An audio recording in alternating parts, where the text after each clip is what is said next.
오늘 본문 말씀은 저는 볼 때 SF 영화가 연상이 되었습니다. 상식과 너무 동떨어져 과학적 상상력이 필요한 그런 장면들로 가득 차 있기 때문에 그렇습니다. 한편으로는 허무맹랑한 이야기 같기도 합니다. 영화로 표현할 때면 특수기법을 만들어서 그 영화의 한 장면을 꾸며도 될 정도로 현실에서 일어나지 않은 그런 이야기들, 그런 현상들이 나타납니다. 어찌 이럴 수 있을까요? 사실 3장 처음부터 우리의 현실과도 다른 이면들을 나타나고 있죠. 금신상부터 우리의 고개를 갸웃거리게 만듭니다. 높이가 60규빗, 너비는 6규빗, 한 규빗을 50cm라고 정했을 때 산출해 보면 금신상의 높이는 30m, 그리고 너비는 3m짜리 형상입니다. 10대 1의 구조로 형상이 꾸며져 있는데, 또한 금의 성질을 고려해 볼 때 그렇게 큰 조각물의 주형물을 만들면은 견고하지 못하기 때문에 그런 부분에 있었을 때 어떻게 만들었을까 하는 그것과 함께 금으로 만들었다기보다 도금을 하였겠구나라는 생각도 같이 연상되어집니다. 그런데도 이것을 만드는 것 자체가 엄청난 고도의 기술이 필요한 그런 작업들입니다. BC 1457년에 약 30m의 오벨리스크를 만들 정도의 기술력이 있다면 가능할 법도 합니다.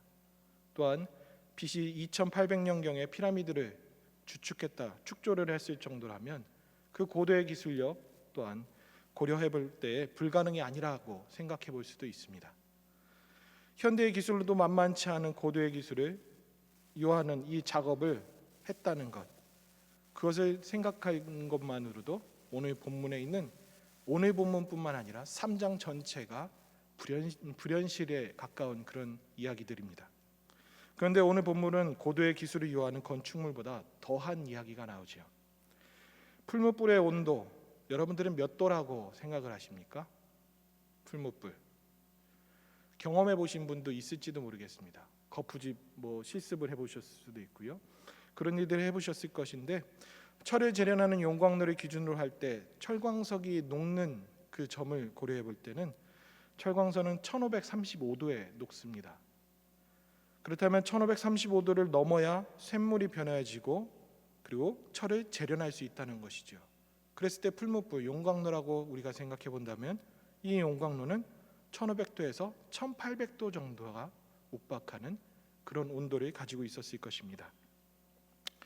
철에 비해 금은 녹는 점이 조금 낮습니다. 한 500도 정도가 낮는데요, 1064도입니다. 이 또한 만만치 않지요. 금으로 형상을 만들었던 그 연금술, 그 기술이 가지고 있던 그걸 고려할 때 풀무불 하면 100도 정도가 아니라는 것을 우리는 이해할 수 있습니다. 또한 한 번 더 고민해 볼 때 철기의 시대가 아니라는 것을 또한 역사성을 생각해 볼 때 이때 당시에는 BC 605년, 562년 이 사이가 바로 느부갓네살 통치 기간입니다. 청동기 시기에 가깝습니다. 그렇게 볼 때는 청동의 원료인 구리는 1085도이고 주석은 232도 정도입니다. 이런 숫자적인 이런 것을 나타내봐도 이해할 수 있는 것처럼 단순히 이것을 금을 다루고 또한 재련을 하는 기술, 이거는 고도의 기술이 필요합니다. 도자기에 대해서 일가견이 있으신 분들은 도자기가 몇 도에 만들어지는지 그것도 아실지도 모르겠습니다. 가마의 기술, 그것이 더욱 발전하여서 용광로로 발전되어졌고 또한 연금술과 같이 되어지는 그 일들로 되어졌을 것입니다. 청자는 800도이고 백자는 1300도에 만들어질 수 있습니다. 사실 바벨로니아 이 나라의 이 지역에 가보면 청색으로 된 벽돌을 만들고 역청을 사용해서 방수가 효과가 되어지는 건축물들을 만들었습니다. 바로 BC 500년경, 600년 그 경쯤에 말이죠. 사실 용광로가 궁금해서 한번 인터넷 검색을 해보았습니다. 그랬더니 가장 오래된 용광로는 기원전 4세기입니다. 중국에서 발견되었는데 바로 그것에 비한다면 이 바벨론은 더 앞서서 이 기술을 가지고 있다라고 할 수 있습니다. 엄청난 기술이죠. 그렇기 때문에 우리가 간업해 볼 수 있는 것은 바벨론이라는 제국은 단순히 강대국을 뛰어넘어서 엄청난 문명을 가지고 있는 그런 나라인 것이고 제국인 것이고, 그 기술을 보유하고 있던 그들이 그것과 함께 천문학도 발전되어져 있고, 그 여러 가지 그때 당시에 있는 지식이란 지식들은 다 총망라해서 수집하고, 그리고 그 인재들을 등용하며 사용했던 그 나라가 바로 바벨론 제국입니다. 그런 의미에서 다니엘과 이 세 친구들도 그런 의미에서 포로로 잡혀갔지요. 느부갓네살은 금신상에 절하지 않는 다니엘의 세 친구로 인해 극히 분노를 합니다. 평소보다 7배나 풀무불을 뜨겁게 하라고 명을 내립니다. 1000도에서 7배 하면 7000도입니다. 사실 용광로가 그렇게까지 낼 수 있는 기술과 그거는 상상할 수도 없는 일이죠. 그랬을 때 1000도 정도 된 그 풀무불에 7000도로 올려서 이 세 친구를 넣은 것이 아니라 최대 온도를 낼 수 있는, 그 당시에 청동기 정도에 녹일 수 있는, 그리고 금을 녹일 수 있는 1000도 정도만 따져도 그 얼마나 풀무불의 온도가 높은지 그것을 같이 가늠해 볼 수 있겠지요. 조금 더 여담으로 간다면 이 온도에 사람이 들어가게 되면 어떻게 될까요? 죽는 건 당연할 것입니다. 근데 얼마나 빨리 좀 잔인할 수도 있지 녹아지고 그럴 수 있을까요? 실제 2010년도에 충남 당진에서 철강 회사의 용광로에 빠진 청년 20대 청년에 대한 기사가 인터넷에서 검색을 됐습니다. 그때 기사에 유해 수습을 위해서 했는데 워낙 높은 온도이기 때문에 금방 식힐 수 없어서 3일 동안 그 식히는 작업들을 했답니다. 그런데 발견된 유해들은 살은 온데간데 없고 뼈만 수거할 수 있는데 뼈도 만지면 바스러질 정도로, 그렇게 될 정도로 너무나도 상상할 수도 없는 뜨거운 그런 용광로였습니다. 오늘 본문 27절 말씀은 이렇게 말씀합니다. 총독과 지사 행정관과 왕의 모사들이 모여 이 사람을 본즉 불이 능히 그들의 몸을 해치지 못하였고 머리털도 그을리지 아니하였고 겉옷빛도 변하지 아니하였고 불탄 냄새도 없었더라. 이게 가능할까요? 2010년도에 이 기사를 봐도 바로 사람이 들어가면 살은 온데간데 없어지고 그 단단한 뼈도 바스러질 정도로 되는 그 온도의 용광로인데, 오늘 본문 27절에서는 머리털 그을리지도 않고 탄 냄새도 없고, 그리고 겉옷의 옷빛도 변하지 않았다고 합니다. 그러니 SF 영화가 상상이 될 수밖에 없죠. 우리가 아무리 생각을 해도 이것이 이해할 수 없는 그 일들이 바로 오늘 본문 가운데서 일어난 것입니다. 공상과학 영화 같은 수준의 이 사건, 이것이 지금으로부터 2600년 전의 이야기입니다. 이쯤에서 우린 하나님께서 우리 인생 가운데 행하시는 능력이 얼마나 전능하신지, 제가 설명드린 그 수치와 그 온도와 녹는 점들을 통해서 어느 정도 가늠은 하실 수 있을 것입니다. 우리 하나님께서 이뤄내신 일입니다. 흥미로운 동화 이야기 그 정도가 아니라 이 다니엘서는 실제 우리에게 펼쳐지는 하나님의 능력과 그 하나님을 믿고 따르는 자로서 어떤 신앙의 자세를 가져야 되는지 그 모든 것들을 우리에게 가르쳐 주시는 그런 성경입니다. 오늘 본문은 다니엘의 주인공이 아닙니다. 다니엘만 고귀한 신앙의 지조를 지닌 인물이라고 여길 수 있겠지만 그에 못지않게 그의 세 친구도 엄청난 신앙의 절개를 가지고 있던 인물이었습니다. 오늘 본문 말씀은 아니지만 15절에서 18절까지의 말씀들을 살펴보면 15절에서 왕은 얘기합니다. 이제라도 너희가 준비하였다가 내가 다시금 기회를 주겠다. 그러면 너희는 내가 만든 신상 앞에 엎드려 절하고, 그렇게 하면 내가 좋겠는데 너희가 많이 절하지 아니하면 즉시 너희를 맹렬히 타는 풀문불 가운데 던져 넣을 것이니 라고 표현합니다. 그러면서 그 다음 이 부분을 눈여겨봐야 됩니다. 능히 너희를 내 손에서 건져낸 신이 누구이겠느냐. 신을 운운합니다. 권력의 힘으로 무엇인가 불순종한 것에 대한 이야기가 아니라 신과 신의 대립적인 그 구도까지도 나아갑니다. 그리고 또한 자기가 금신상을 만들었다는 것은 이 왕은 자기를 신격화했다는 그것과 동일한 것입니다. 나는 그 신들도 하지 못하는 것을 나는 너희들에게 즉시 할 수 있어 라는 그 의미죠. 그리고 16절 말씀을 볼까요?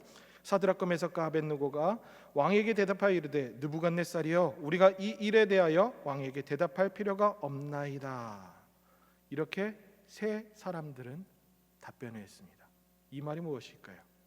두 가지로 의미해 볼 수 있는데, 첫째는 더 이상 설명이나 변명이 필요하겠습니까? 우리는 이미 마음을 굳혔습니다. 그 뜻이기도 합니다. 그리고 두 번째로는 우리가 왕에게 설명할 필요가 없습니다. 하나님께서 하실 것입니다 라는 것을 내포하고 있는 것이죠. 그렇기 때문에 17절에서 이렇게 그들은 얘기합니다. 왕이여 우리가 섬기는 하나님이 계시다면 우리를 맹렬히 타는 풀무불 가운데서 능히 건져내시겠고 왕의 손에서도 건져내시리이다. 18절에서는 그렇게 하지 아니하실지라도 왕이여 우리가 왕의 신들을 섬기지도 아니하고 왕이 세우신 금신상에게 절하지도 아니할 줄을 아옵소서. 우리는 안 할 거야. 너 그렇게 알아. 라는 것을 아주 교양 있게 얘기한 거라고도 표현할 수 있죠. 사실 이 개역개정에서 있는 이 번역본들을 보면 조금 오해할 소지가 있습니다. 무엇이냐면 우리가 섬기는 하나님이 계시다면, 이것은 하나님이 계실 때와 안 계실 때를 구분해서 얘기하는 것처럼 느껴지지만 사실은 개역 한글판, 우리 지금 보는 성경 그 이전 성경에서는 이렇게 표현되어 있습니다. 다들 이것이 더 낮게 번역됐다라고 이야기하는데요. 제가 한번 읽어드리겠습니다. 만일 그럴 것이면 왕이여 우리가 섬기는 우리 하나님이 우리를 극렬히 타는 풀무 가운데서 능히 건져내시겠고 왕의 손에서도 건져내시리이다. 더 분명하지요. 하나님이 계셨을 때 그런 일들이 나타나고 안 계시면 이런 일들이 나타난다. 그런 의미가 아니라 하나님을 향한 자유, 하나님께서 자유로우신 분이어서 이 세상을 주관하시고 자유롭게 하나님의 뜻하신 바에서 이끌어 가신다는 것을 더욱 높이 올려주는 번역이라고 할 수 있죠. 그랬을 때 18절에 그렇게 하지 아니하실지라도 라는 그 의미가 같이 맥이 이어집니다. 하나님께서는 참 신이시며 하나님께서는 이 세상을 주관하신다라는 것을 줄곧 다니엘서는 계속 얘기해주고 있는 그 연장 가운데 이해가 가는 것이죠. 그런데 만약 우리가 섬기는 하나님이 계시다면 이라는 이 부분에서 그리 아니실지라도 라는 부분을 자의적으로 해석하게 되면 어떤 형태로 가게 되냐면 보증수표처럼 우리가 기도하는 대로 바라는 대로 우리 하나님은 꼭 성취해 줄 거야 라는 믿음의 원리 가운데서 이렇게 줄곧 얘기하는 그들에게 잘못된 신앙이라는 것을 일침을 놓는 말씀이기도 합니다.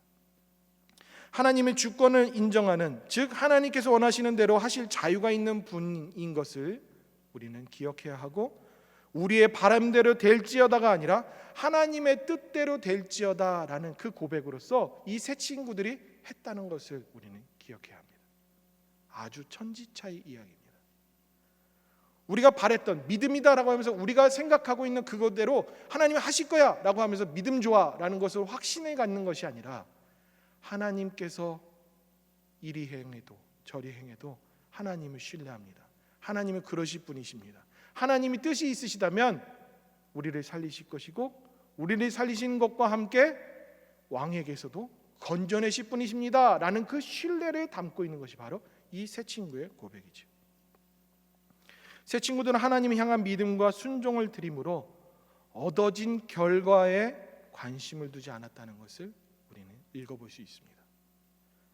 하나님을 믿고 순종하는 이 고귀한 신앙을 하나님께 드리는 것만 그리고 드리는 것만큼 보상을 받겠다는 그런 논리로서 전락시킨 그 고백이 아니라는 거죠. 이렇게 볼 때 기독교는 이방 잡신들을 섬기는 타종교와 다른 것을 우리는 직시할 수 있습니다. 귀신을 불러놓고 얼레고 달래서 콩고물 얻기식 그런 종교가 아니죠. 하나님의 그 자유를, 온전하심을 하나님 뜻대로 하실 것을 우리는 열어드리고, 하나님이 어떻게 하시던 나에게 어떠한 결과가 오던 그것은 하나님의 뜻대로 받아들이겠습니다. 아니, 받아들이는 거는 우리의 소관이지만 그건 전혀 필요 없습니다. 하나님 뜻대로 하시는 겁니다. 그랬을 때 이 세 친구들이 표현한 것처럼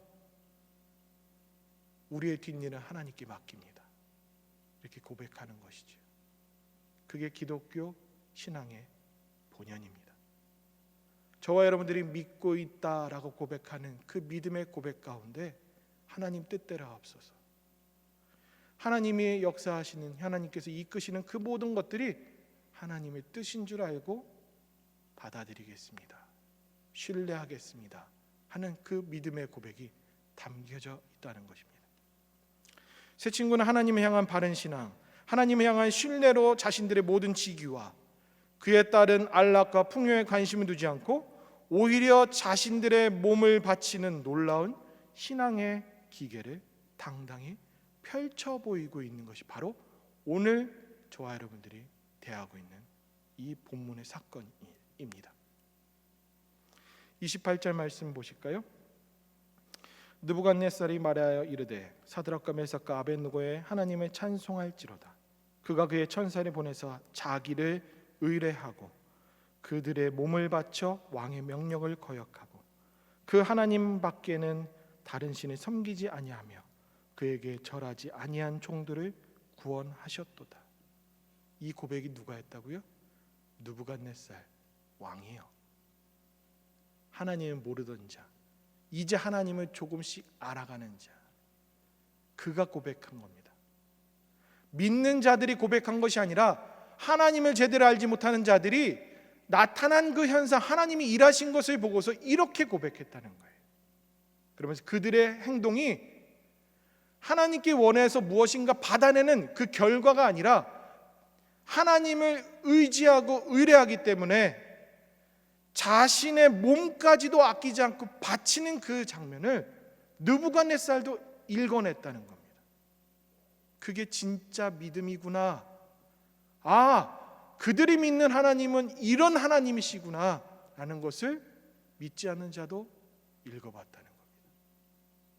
어쩌면 저와 여러분들이 삶을 살아가는 데 있어서 그리스도인 하면 안디옥 교회에서 일컬어졌던 것처럼 그리스도를 따르는 자, 우리가 자칭으로 그리스도인 하는 것이 아니라 세상 사람들이 우리를 인정하고 세상 사람들이 우리를 그런 자들로 부르는 그런 존재들이어야지만 된다는 것을 이 다니엘서에서도 우리는 읽어볼 수 있는 것이죠.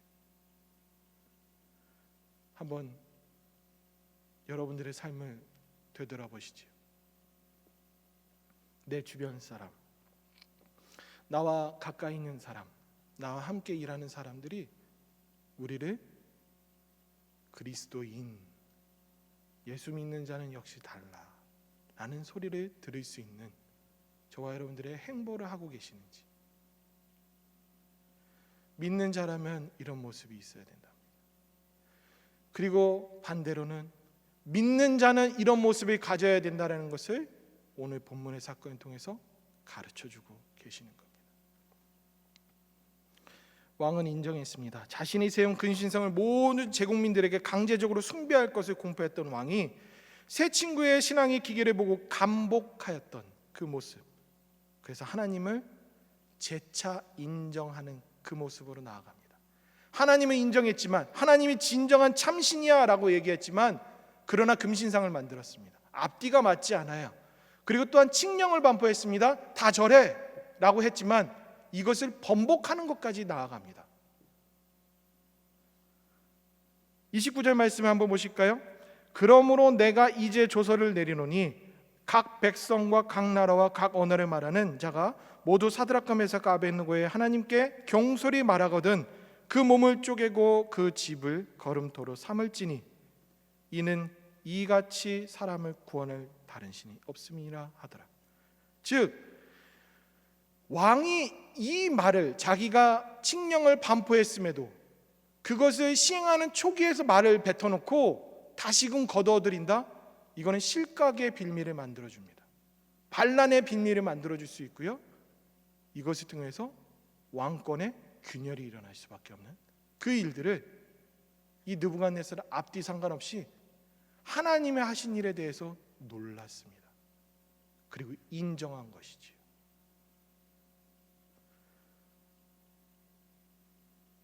그러면서 이 다시금 재반포한 이 말은 어떤 의미를 갖냐면, 내가 신인 줄 알았는데 내가 신이 아니야.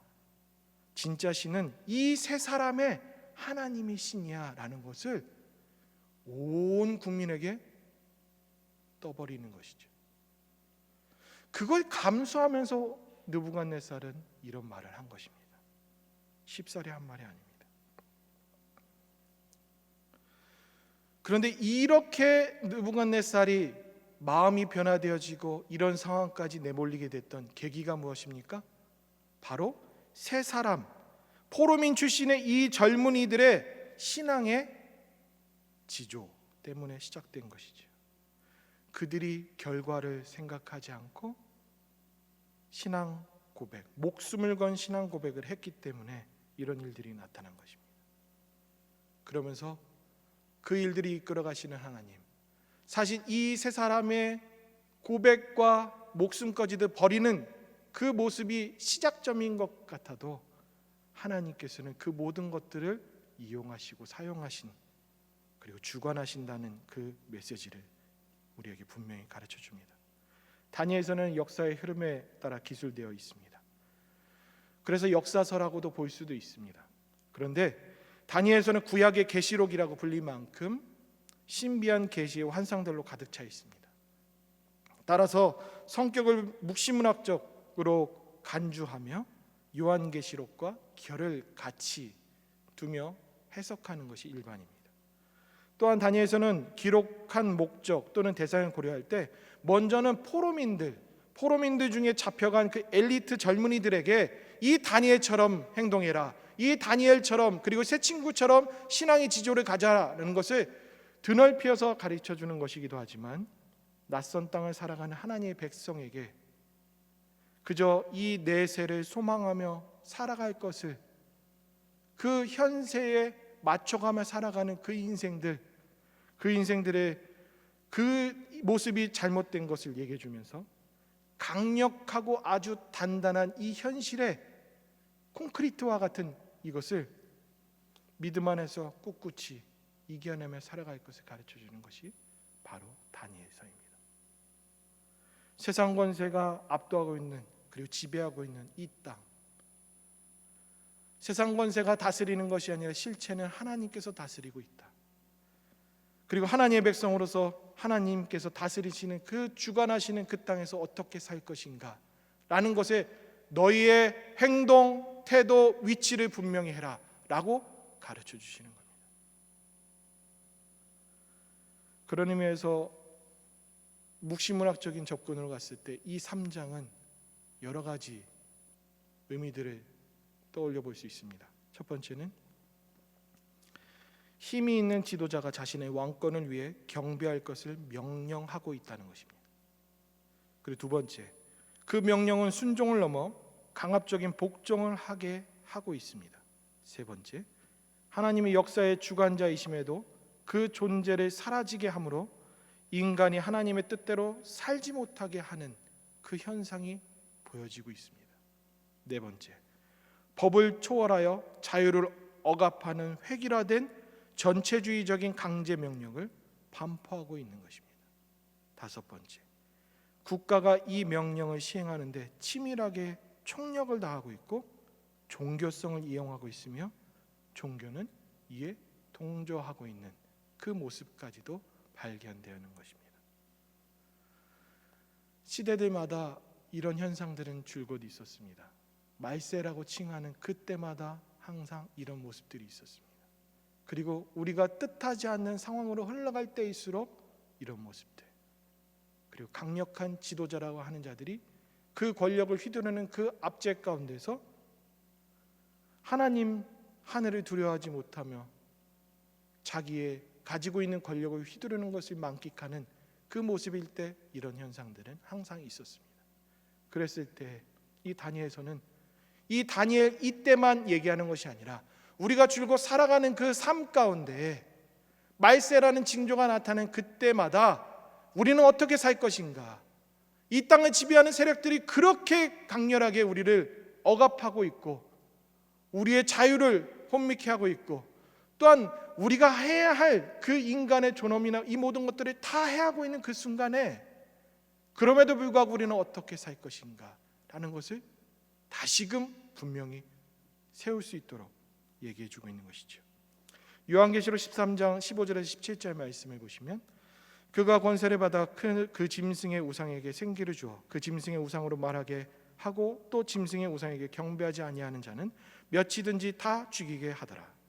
그가 모든 자 곧 작은 자나 큰 자나 부자나 가난한 자나 자유인이나 종들에게 그 오른손에나 이마에 표를 받게 하고 누구든지 이 표를 가진 자 외에는 매매를 못하게 하니 이 표는 곧 짐승의 이름이나 그 이름의 수라. 요한계시록에서 하고 있는 그 말씀과 결을 같이 하지요.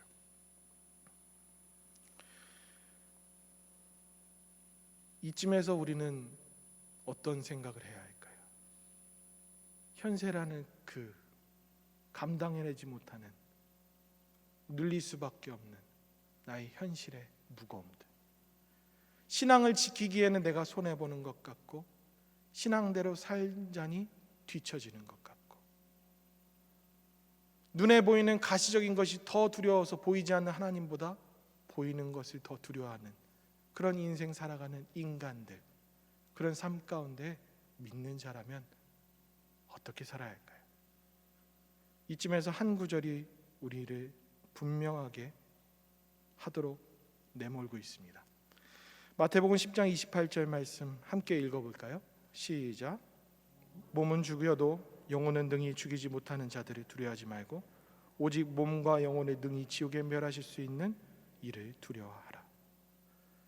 우리는 세상과 하나님 사이에서 잠시 잠깐의 현세와 영원한 내세 사이에서 갈팡질팡 할 수 없습니다. 절대로 갈등에서도 고민해서도 안 됩니다. 우리의 위치를 분명히 해야 하지요. 이 땅에서의 아니냐 아니면 하나님을 향한 신앙과 신뢰네요. 그 사이에서 말입니다. 하나님은 거대한 제국의 왕일지라도 끝내 굴복시키시는 분이십니다. 현세에서 무엇을 해낼 수 있는 막강한 권력자일지라도 한낱 인간일 뿐이죠. 세상을 호령하고 자신의 한마디와 손짓 하나로 하지 못할 일이 없다 할지라도 흙으로 빚어진 인생, 흙으로 돌아가는 티끌과 같은 존재, 그가 바로 인간입니다.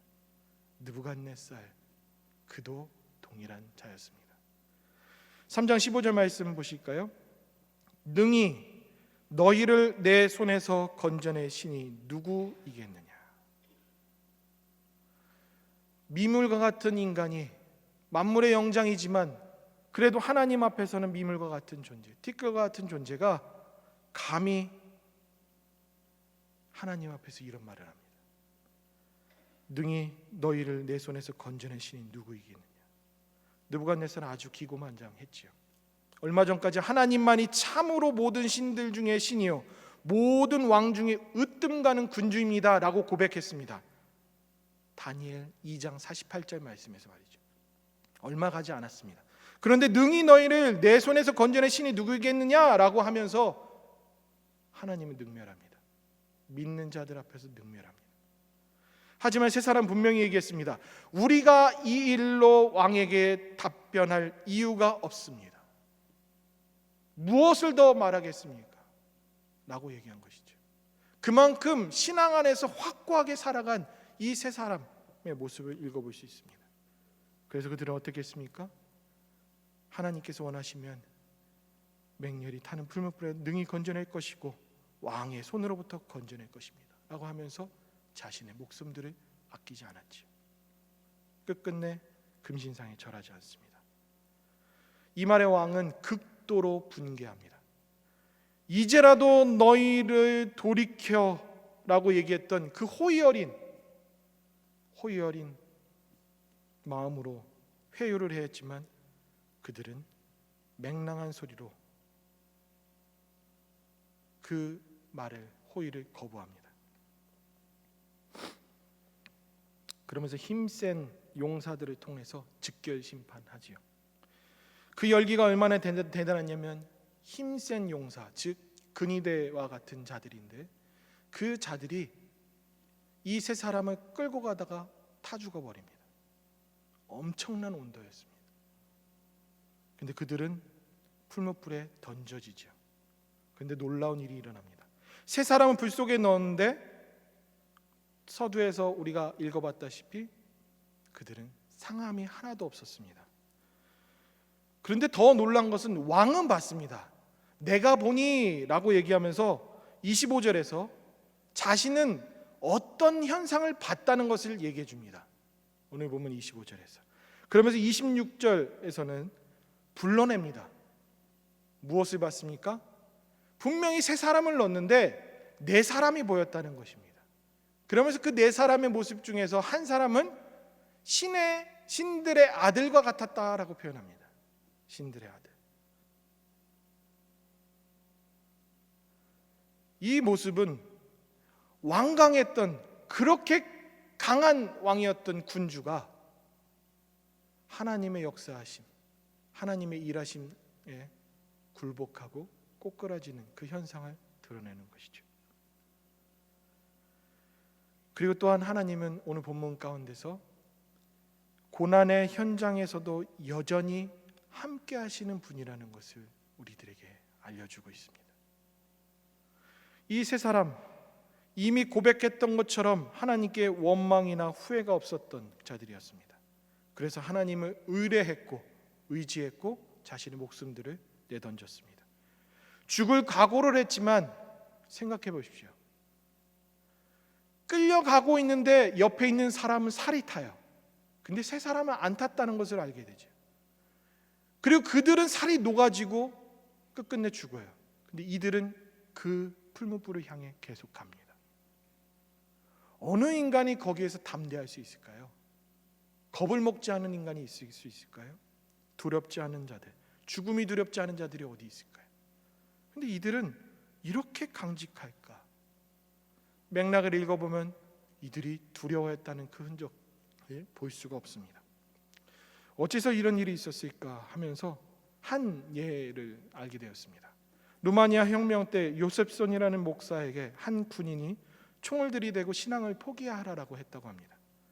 협박을 했는데 그 목사님은 끝끝내 신앙을 포기하지 않고, 그리고 또한 그 자들은 방아쇠를 당기겠다고 겁박을 줬습니다.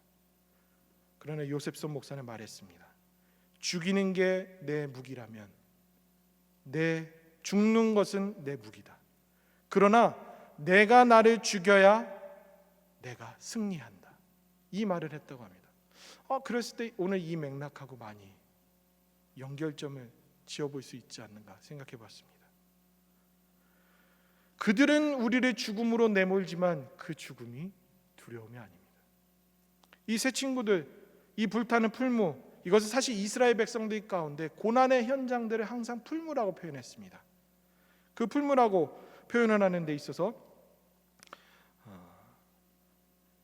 그 이사야 48장 10절 말씀을 한번 보시면요. 한번 보실까요? 보라, 내가 너를 연단하였으나 은처럼 하지 아니하고 너를 고난의 풀무불에서 택하였노라. 그처럼 고난의 현장은 풀무라고 얘기합니다.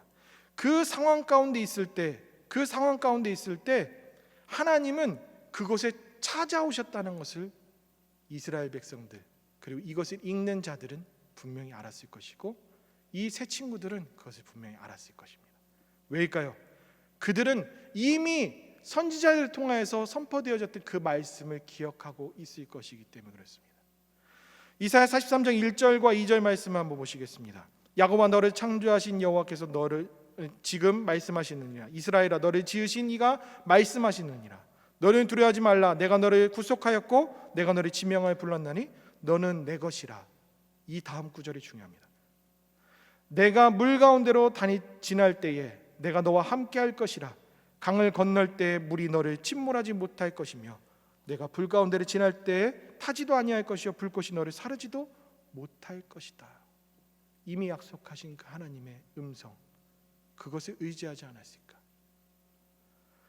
그리고 또한 우상의 실체를 이들은 분명히 알았습니다. 이사야서 46장 6절과 7절 말씀해 보시면 금을 쏟아내며 은을 저울에 달아 금도장이에게 그것으로 신을 만들게 하고 엎드려 경배하게 하며 7절 어깨에다 메어다가 그의 처소에 두면 그것이 서 있고 거기에 능히 움직이지 못하며 그에게 부르짖어도 능히 응답하지 못하며 고난에서 구하여 내지 못하느니라. 즉 우상이 무엇인지도 분명히 알았습니다. 즉 이 말씀을 알기 때문에 풀무불 가운데 있어도 여전히 그들과 함께 하시고 그 고난의 현장 가운데서도 여전히 함께 하시는 그 하나님을 신뢰할 수 있었던 것이죠. 그와 함께 이들은 그 풀무불에서 진짜 여전히 함께 하시는 하나님을 경험합니다.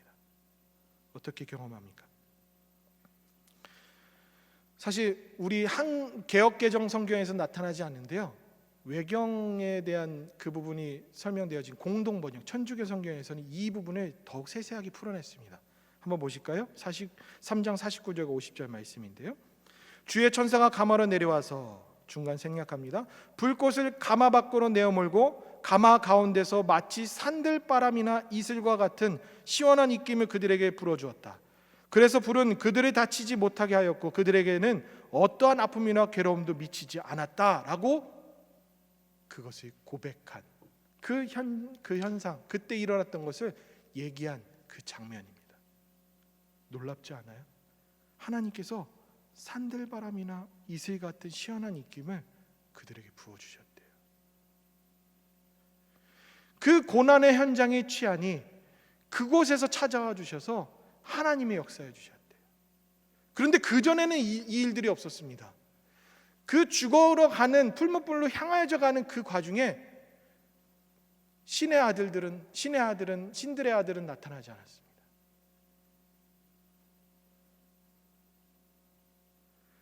공동번역에서 분명히 얘기하죠. 주의 천사가 가마로 내려왔다.